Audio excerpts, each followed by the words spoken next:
This episode is brought to you by Vinitaly International Academy, the toughest Italian wine program. 1,000 candidates have produced 262 Italian wine ambassadors to date. Next courses in Hong Kong, Russia, New York, and Verona. Think you make the cut? Apply now at vinitalyinternational.com. Thanks for tuning into my new show, Get U.S. Market Ready with Italian Wine People. I'm Steve Raye, author of the book, How to Get U.S. Market Ready. And in my previous podcast, I shared some of the lessons I've learned from 30 years in the wine and spirits business, helping brands enter and grow in the U.S. market. This series will be dedicated to the personalities who have been working in the Italian wine sector in the U.S., their experiences, challenges, and personal stories. I'll uncover the roads that they walked, shedding light on current trends, business strategies, and their unique brands. So, thanks for listening in, and let's get to the interview. Hi, and welcome to this week's edition of Italian Wine Podcast, Get U.S. Market Ready with Italian Wine People. I'm Steve Raye, and my guest this week is Gabriella Di Clemente. Gabriella, welcome to the show. Hi, Steve. Thank you so much for having me. So nice to reconnect again. Yeah, so for our listeners, I've known Gabriella in a couple of manifestations, but I'll let her tell her short biography and then we'll continue the interview. Great. Yeah. So thank you so much. Let's say in these past 6 years since I moved to Italy, have created a career in internationalization of the promotion of Made in Italy, specifically its know-how and let's say it's Made in Italy excellence and its pillars when it comes to sectorial know-how. So I started off within the food and beverage wine industry, and I worked together with Stevie Kim at Vinitaly International for quite a while. And then I moved from Vinitaly International to a media group in Parma, where I did the promotion of Italian food companies, mainly in that regard. And then following that, I have recently been offered a position as the head of the Global MBA at the Bologna Business School, which you well know. And there again, it's about promoting the Made in Italy excellence. And so it's been an interesting ride, but really trying to create a career in project management. So and there's another connection with Bologna Business School. You were a student there. Correct. Yes, exactly. So I actually graduated from the Bologna Business School. I was part of the academic year of 2014-15, where I did the Global MBA and I did the course, food and wine, the track-specific course, which the Bologna Business School is very well known for having a global MBA, but then specifying, into different tracks of Made in Italy excellence. And then following that experience, that's when I first got the opportunity to then work with Stevie and then move on to the other opportunities that I've had in my project management career. And there's another connection with Bologna Business School. I do a lecture there every year in the food and wine track, and I started actually the year after Gabriella left. But it's been a real fun experience and getting to know the business school and seeing the students learn and grow. And Gabriella is one of the successful case histories of that. So let's go back and talk a little bit about BBS first and what the mission is of BBS and your perspective on how that may be changing or adapting to life in the COVID era. Well, that's actually very interesting because I think definitely the Bologna Business School, it's a relatively new business school. It's only that of 20 years old, although it is connected to the University of Bologna, which, as you know, the University of Bologna is the oldest university in the world. So we're all very proud of that. Now, the Bologna Business School is, as a relatively new business school, has grown within these 20 years. And I think what I've seen, that's been quite an amazing experience that I specifically and personally have had, is that when I did the course in 2014 and 15, it was a relatively small sort of group of students that I would see, and since then it's grown into a business school that is recognized all over the world. And obviously with regards to the pandemic, there has been some obviously struggles with regards to ensuring that students can come still and have an on-presence experience, because we believe obviously within the education that on-presence experience is very, very important. So I think COVID has kind of made us adapt into hybrid learning environment, which perhaps is, I think, different. It's a different learning experience to what perhaps I had when I was, on campus 24/7. Having said this, though, we are now moving back towards on presence, and we're doing everything in presence again. So we're really moving towards back to having everything again in person. So the last 2 years, I think, have been difficult in that sense, but the school's adapted amazingly. Most of the students are international, and as you can tell from Gabriella's accent, she is not Italian. Yes. I'm South African. Yes, exactly.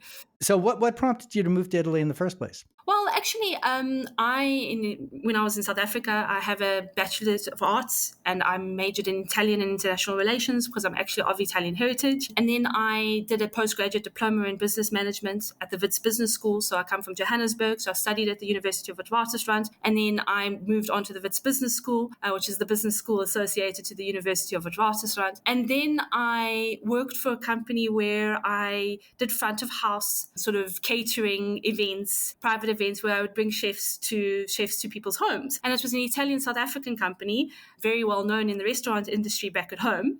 And I worked a lot with Italian food and wine and was very passionate with regards to sort of creating a career in terms of what this meant, what was Italian food and wine, where did it come from, etc. So I had a look. I always wanted to do an MBA, and I had a look, and I Google searched, and I found the Global MBA in Food and Wine at the Bologna Business School.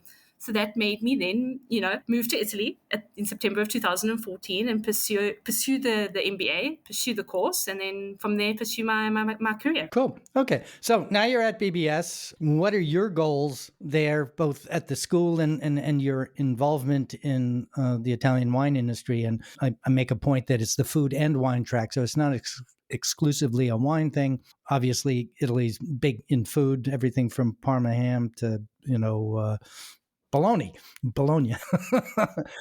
So what are you trying to do at BBS? Well, as I mentioned earlier, I have seen exceptional growth at BBS. And I feel that obviously the track specialization courses that the Global MBA offers, because it doesn't only offer food and wine, it offers also other courses, to name design, fashion and luxury goods, supercars, superbikes and motorsports, green energy and sustainable businesses, as well as automation and robotics. So it's all your Italian pillar know-how, sectorial specific know-how that Italy is very, very well known for. And I haven't seen other business schools that offer something similar. So my goal really is to increase the visibility of the course offerings and increase the visibility of these course offerings worldwide. And obviously then hopefully leading to ensuring that the master becomes, much more well-known than it already is. Cool. Okay. One of the points you made was you've seen a growth in Italy in terms of the internationalization of the wine industry. It's certainly always been a large part of the U.S. market, but still in all, I think the point of departure for you and I suspect, but certainly me, is working with Stevie Kim, who's kind of been the visionary innovator, creator of a lot of these things in Italy, International Academy, which they're bringing to Moscow again in live this year, which is kind of interesting. So you worked for Stevie, and then you here at BBS, you have a very different perspective from it as a student, and then having the influence of Stevie applied to what you're doing. Now, for our listeners, Stevie's the really creator of the concept of the Italian Wine Podcast, so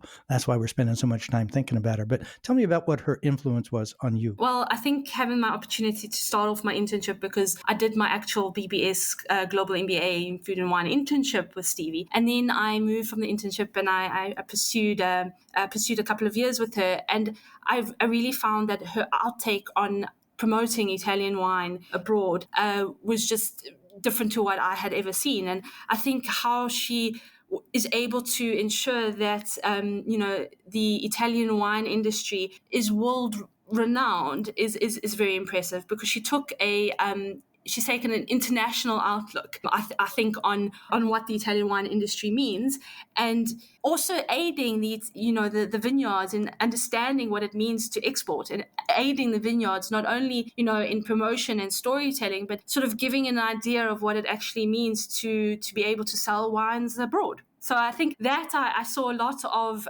of effort that we had put into obviously creating that opportunity for Italian wine brands, and had fantastic opportunities where I did a lot of exhibitions, where I did Italian I did Vinitaly Hong Kong. I was the project manager for Vinitaly Hong Kong. So I saw a lot of interest in different markets, Canada as well, in excellent sort of markets where a lot of Italian wine consumers, are appreciating more what Italian wine actually means. And then it's not just a wine from Tuscany or a wine from Piemonte, that there's actually stories behind the vineyards. Well, okay, so take that point further, and I'll ask a broad question, then I'll dig a little bit deeper into what is your perspective on how Italians in the wine industry are viewed in the United States? I know you haven't spent a whole lot of time here, but you have the perspective from being over there. I have some comments on it, but I want to hear what you have to say before I influence that. Well, I don't think it's changed. I don't think it's, Italian wine industry from a US market perspective is very much different to anywhere else where I've seen. Because I really do think that Italian wine consumers or Italian wine the brands are seen as, let's say, a region instead of the actual vineyard or the actual story, as I said earlier, of the actual company itself. So, for example, Italian wine, there are over however many varieties, there are over 300, even more, 400 varieties when it comes to Italian wine grapes in Italy. So I think it's more about how one needs to educate the markets abroad. And I do feel that the markets in general, and not only the US, see Italian wine as regions. And I think Stevie does an excellent job in trying to make it more about the vineyard. Okay, so the flip side of that is, and I've had a lot of experience working and talking with individual Italian wineries. For the most part, they're farmers, except for the big, either the co-ops or which are basically farmers, but and there are differences in some of the bigger export brands like Banfi and some others. But for the most part, they're farmers. And even if they have traveled to the U.S., it's still very much a foreign country. And what I find is a real lack of understanding of the realities of how the U.S. market works. And so there's a tendency for them to say, no, I want to sell my brand in the U.S. And their worldview is, I will sell it to an importer and the importer will take on the responsibility. As you know, and I certainly know and deal with every day, that's not the case. And that's evolved or devolved, I suppose, down to the burden of marketing and promoting your brand is on the supplier. How to educate Italian producers on how to, participate in the U.S. market from a perspective of growing up on a farm? Look, I don't have a lot of expertise in that regard, but because I think though it's very much based on helping Italian wine vineyards understanding that it's more about them that they need to speak about, and not only and about their story and why their grapes grow in a specific way or in which mountain. What are the weather conditions that influence their wine? And I think wine consumers in general now are more looking towards an Italian brand as to why it is that Italian brand and why is that Italian brand so well known. So I think it's more about aiding and bridging the gap between what they experience on a daily basis and being able to actually take that abroad, perhaps with international know-how or with somebody that's able to perhaps give them guidance in how to market their brands accordingly. Okay. So recently, one of the students from the first year I taught was Akintola Temitope. I don't know if you know him. Yes, I do. Yes. He's from Zonin, yeah. He works with Zonin. Yep. And he just did a Clubhouse interview with Stevie, which I thought was really interesting. But to look at the world of wine from the perspective of a very progressive African country. Exactly. It's an entirely different world than the one I come from, and certainly the one you come from, because obviously South Africa has a long wine history on its own. To me, it was interesting listening to Temi and the perspective on the Italian wine industry from a country where there's a lot more wine growth to happen. You're from Africa. Can you comment on that? You can't just say one country, Nigeria or Kenya or South Africa is definitive of a whole continent, but give us an African perspective, if you will. I think, I'm very passionate about the African continent, and I think the African continent is growing. I think a lot of specific, certain countries are also growing within their GDP. And just to name a few, Nigeria, Ghana, Kenya, South Africa are all very much, countries that have the capability of spending. And a lot of people, I think, are now also wanting, those luxury brands. And I do feel that perhaps an Italian wine is seen as a luxury sort of element.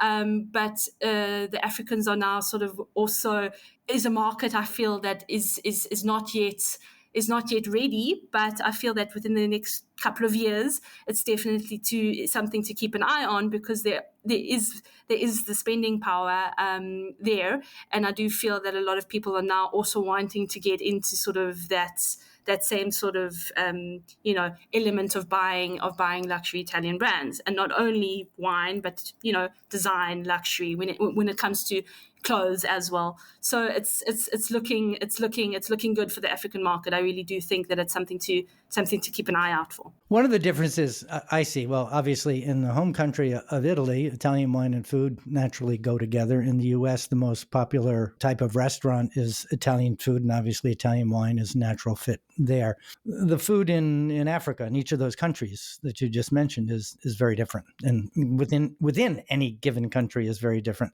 Where is the popularity of Italian food, and how does Italian wine fit into the food scene in some of these countries? Well, I think the popularity at the moment is definitely with South Africa. I can say that obviously as a child of an Italian immigrant, because my father came out to South Africa in the 70s, but before that, even my grandfather on my mother's side came out in the early 20s. So there was a lot of Italian immigration to South Africa, not as much as the United States or Canada or even Australia, but there is a certain amount of an Italian community back at home. And there is a understanding, and there's a fantastic restaurant scene specifically within Cape Town as well. And there is the understanding of Italian food and wine, even though South Africa itself has a very strong wine industry. So I do think that South Africa there's a lot of space there. Obviously, it's different in terms of how one would react to import and exportation from the US, because obviously everybody in each country has their own regulations. But I do think that there is definitely space to grow. And then the other African countries, I do feel, are following on that and following on that trend that they see in South Africa. Okay, so back to BBS. Is the focus on BBS on Western, European and United States in terms of, where the business is going to grow, where the students are going to go to work for companies and so forth? Or is it more international than that? No, it's definitely more international. We do obviously also have a big African intake. Speaking of Africa, BBS is also growing within an international sort of outlook, not only from a US perspective, but also in Europe. Italy itself, a lot of Italian candidates are now looking at doing the Global MBA, because a lot of our companies that we work with are obviously companies that are based in the National Valley. So with all the Italian pillars that I had mentioned earlier about the Italian excellence, a lot of the companies that we work with are Italian. So our program advisory committees for each concentration are Italian companies that may have international brands. So you might have an Italian company that then has a branch in Dubai, but it is very much working towards more of an international outlook. And our students that do the Global MBA, because as we said earlier, it is a full-time English taught course, whereas obviously other courses at the Bologna Business School are also in Italian, because we offer different masters. So we only don't offer just the Global MBA. There's the executive masters, we have the full-time masters, as well as also open and customized programs, which are also taught in Italian. So having said that, we are now seeing at the Global MBA a huge intake from international companies, and a trend this year I saw was also from South America, which is also very interesting. So a lot of Argentina, Chile, all of those candidates are coming through to Italy. One of the things I noticed when I've had the privilege of lecturing there is the business school itself. While the university is old and historically has been in, call it downtown Bologna, old Bologna. The business school is at a palazzo that some cardinal, I believe, had in the 1500s.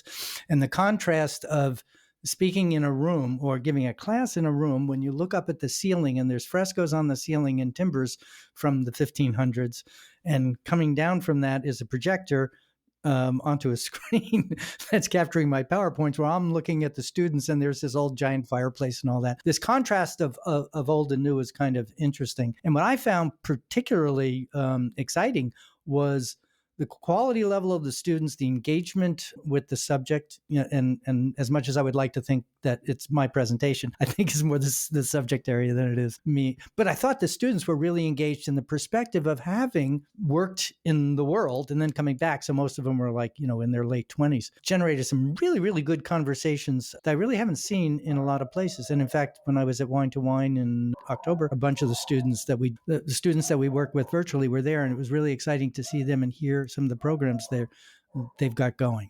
Do you stay in touch with any of the students that you were peers with, and where have they gone? Yes, I absolutely do. A couple of people have actually stayed in Italy. Actually, a friend of mine, a colleague, she did the design, fashion, and luxury goods track, and now she's in Dubai. So she's working for Bulgari in Dubai. So she did very well. Was that Bulgari the jeweler or Bulgari the wine region? No, Bulgari the jeweler. So we did the design, fashion, and luxury goods track. Yeah. And another girl went through to back to New York. She was American, and now she's working for Coco Chanel from the design, fashion, and luxury goods side of things. A lot of the food and wine kids, we kind of either went onto the entrepreneurial side because a lot of guys that from food and wine went back home. A couple of South African girls, she went back home and she carried on with her own company within the food and wine industry.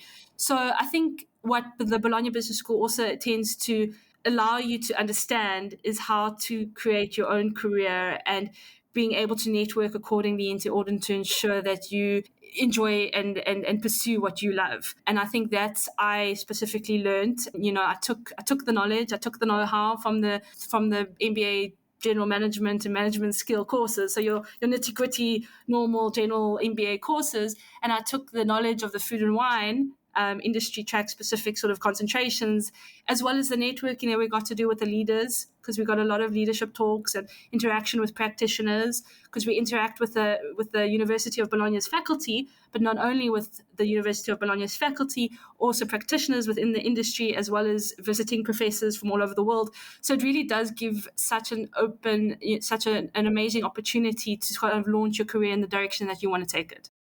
Okay. Let's turn the question into one of practicality. There's a lot of, the U.S. market, it dates back to, the end of Prohibition in 1933, and a lot of antiquated and archaic rules, regulations, and kind of structures that have evolved because of that. How do you find the idea of a business school education is perceived in the Italian wine industry? And I want to focus on the wine side as it is now. I'm sure you've talked with a lot of the graduates. Temi works for Zonin, and there's others who have gone to work for other companies. So what's your point of view on that? Well, I think it's very much based on the reality of the Italian winery and how they are approaching sort of international objectives and internationalization in general, because obviously you have your bigger wineries that aren't as sort of stuck in an Italian mindset. Perhaps that's what we're looking at. Whereas where you have maybe your small to medium-sized wineries that are still very much within a national basis, and I think in the objective for smaller to medium-sized wineries to grow on an international scale, they need perhaps more understanding of what the markets are, and perhaps a lack of understanding. And I don't think it's an educational thing at all. No, it's just perhaps just a lack of understanding as to what is expected in other markets. And I feel that when the Italian wineries are trying to sort of embrace new markets, one needs to perhaps actually understand the US market or the African continental market or the Chinese market in very much detail in order to then have a successful exporting strategy. Okay, so that's where VIA comes in, Vinitaly International Academy, Stevie's thing. And she's taken upon herself and her organization to promote Italian wines internationally. The people who participate and attend that, though, are what I would call wine geeks, cork dorks, people who are really super into that, who would know what Valangina and Greco de Tufo is, where most Americans would not know that. So is the Italian wine industry as a whole and then add BBS and Stevie's organization in Verona, being practical in exporting the wine industry to just the wine geeks? Well, no, I think what BBS specifically is obviously aiding, I think, international talent to understand the market. And then for those that obviously have the passion for the sector already, are then able to understand the market specifically and then take that knowledge and as I said earlier, make a career out of what they learn from BBS. So I think the Bologna Business School is very much aiding talent to interact with these companies. If obviously then students are wanting to stay. So I think definitely from that perspective, there is a great sort of opportunity for students to really gain more knowledge. Okay. That's fine. One of my objectives in doing this interview is to help recruit students to attend. So publicity about BBS is kind of important. I also wanted to give a shout out to Ludovica Leone and Barbara Biondi, who are on the staff there and have helped shape a lot of what this is. So thank you to Gabriella. We'll be able to say goodbye in a moment, but here's kind of the final question I ask all my interviewees. What's the big takeaway from this conversation? What's the one practical thing somebody who is listening to this can either put to use immediately or factor into their world or business life? Well, that I honestly think that the Italian wine industry is a very, very complex and an amazing industry to get into. And I think people that are wanting to pursue that can use the Bologna Business School's Global MBA in food and wine to help them get there. Great. And if you do, there's a good chance I'll see you there. So I want to do a big shout out. Thank you to Gabriella for participating in this week's edition of the Italian Wine Podcast. So if people want to get in touch with you, Gabriella, can you give us your email and your social handles? Yes, absolutely. Sure. So I'm on LinkedIn as Gabriella Di Clemente. So that's, people can search me on LinkedIn. And my email address is gabriella.diclemente@bbs.unibo.it. Thank you so much for sharing your time with me. I've known you in a couple of different points in your life, and it's really interesting to see where you are now. BBS has become kind of an important part of my life too, which is kind of cool. So it's been an evolution. Thank you for sharing your time. Pleasure. Thank you, Steve. It's been lovely being here. Thank you very much.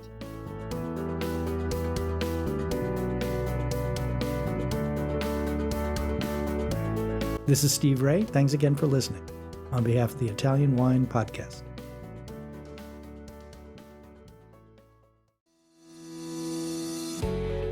Hi guys, I'm Joy Livingston and I am the producer of the Italian Wine Podcast. Thank you for listening. We are the only wine podcast that has been doing a daily show since the pandemic began. This is a labor of love and we are committed to bringing you free content every day. Of course, this takes time and effort, not to mention the cost of equipment, production, and editing. We would be grateful for your donations, suggestions, requests, and ideas. For more information on how to get in touch, go to ItalianWinePodcast.com.